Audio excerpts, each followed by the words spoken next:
الحمد لله وكفى وسلام على عباده الذين اصطفى أما بعد فأعوذ بالله من الشيطان الرجيم ما يلفظ من قول إلا لديه رقيب عتيد وقال النبي صلى الله عليه وسلم أملك عليك لسانك احفظ عليك لسانك صدق الله العظيم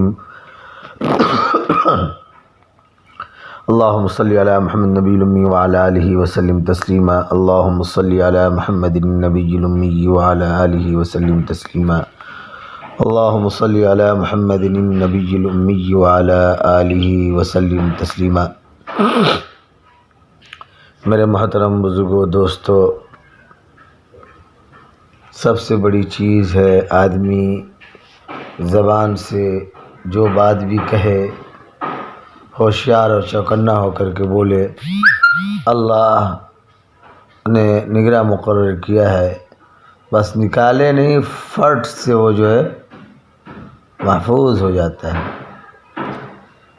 اس لیے خوب سوچ سمجھ کر کے بولنا چاہیے، اور زبان جو ہے بہت ہی اس کو لگام دینے کی ضرورت ہے۔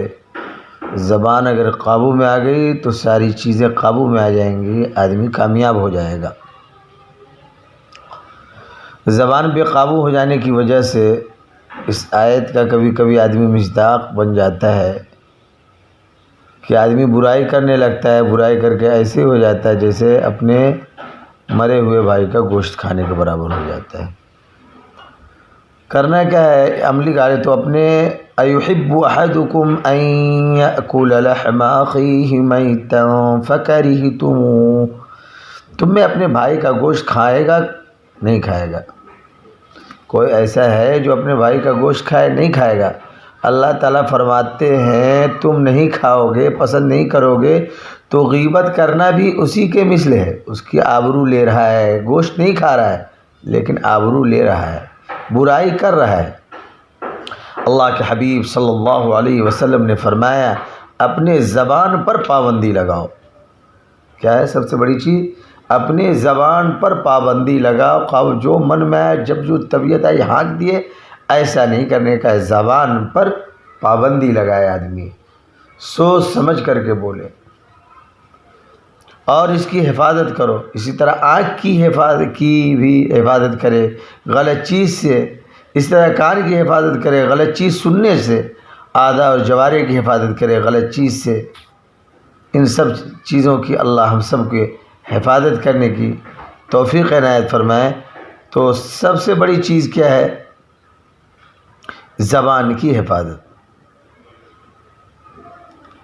کہہ رہے ہیں کہ اگر کسی کو زخم ہے تو ٹھیک ہو جائے گا، لیکن اگر زبان سے کچھ کہہ دیا تو کیا کہے گا؟